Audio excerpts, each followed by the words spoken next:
ادائیگی۔ ابو یوسف القدی امام ابی حنیفہ کے بہترین شاگردوں میں سے جانے جاتے تھے۔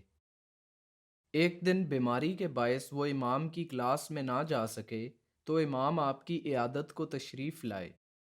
انہوں نے جب اپنے شاگرد کو تکلیف میں مبتلا دیکھا تو کہا، او یوسف، میں چاہتا تھا کہ تم میرے بعد میری جگہ سنبھالو۔ ابو حنیفہ نے پریشانی کی حالت میں اپنے شاگردوں کو پڑھانا جاری رکھا۔ 2 دن بعد ابو یوسف بہتر محسوس کرنے لگے اور ابو حنیفہ کی کلاس میں جانے کے لیے تیار ہو گئے۔ جب آس پاس سب کو معلوم ہوا تو وہ کہنے لگے، آپ اب بھی تعلیم حاصل کرنا چاہتے ہیں؟ کیا آپ نے سنا نہیں کہ ابو حنیفہ نے آپ کے بارے میں کیا کہا؟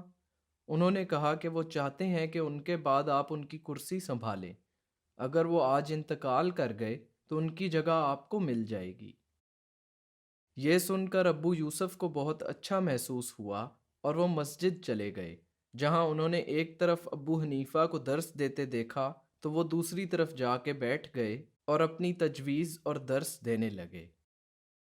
ابو حنیفہ نے دیکھا کہ کوئی اور بھی درس دے رہا ہے تو انہوں نے دوسری جانب بیٹھے شخص کی شناخت پوچھی تو مسجد میں موجود لوگوں نے انہیں بتایا کہ یہ ابو یوسف ہیں، وہ اب ٹھیک ہو گئے ہیں۔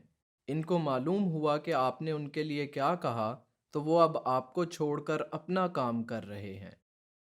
ابو حنیفہ نے کچھ سوچا اور پھر مسکراتے ہوئے اس شاگرد سے کہا، وہاں شیخ کے پاس جاؤ اور ان سے پوچھو۔ ایک لڑکا ایک درزی کے پاس اپنی قمیض لے کر گیا اور اس سے بولا کہ اس قمیض کو چھوٹا کر دے۔ کچھ دن بعد وہ لڑکا اپنی قمیض لینے واپس آیا تو درزی نے اس بات سے انکار کر دیا کہ اس نے پہلے کبھی اسے قمیض دی ہی نہیں۔ وہ لڑکا پھر پولیس کے پاس گیا اور درزی کی شکایت کی۔ پھر پولیس کے آدمیوں نے دکان میں جا کر درزی سے وہ قمیض لے لی۔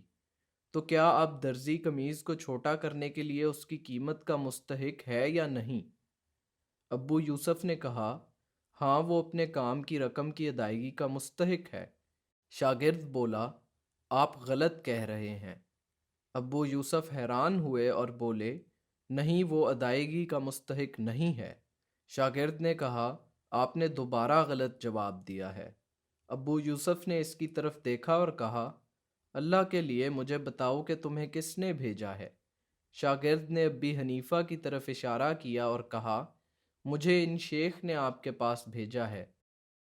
ابو یوسف اپنی جگہ سے اٹھے اور شیخ کے پاس آ گئے اور ان سے اس سوال کا جواب طلب کیا، لیکن شیخ نے ابو یوسف کو نظر انداز کر دیا۔ پھر ابو یوسف نے احتراماً شیخ کے سامنے جھک کر دوبارہ پوچھا، اس کا کیا جواب ہے شیخ؟ ابو حنیفہ نے طنزیہ انداز میں کہا، آپ اس کا جواب خود کیوں نہیں دے دیتے؟ کیا آپ بھی شیخ نہیں ہیں؟ ابو یوسف نے کہا، آپ ہی شیخ ہیں۔ اس کے بعد ابو حنیفہ نے آخر کار اس کا جواب دے دیا، یہ دیکھا جائے گا کہ قمیض کس انداز میں چھوٹی کی گئی ہے۔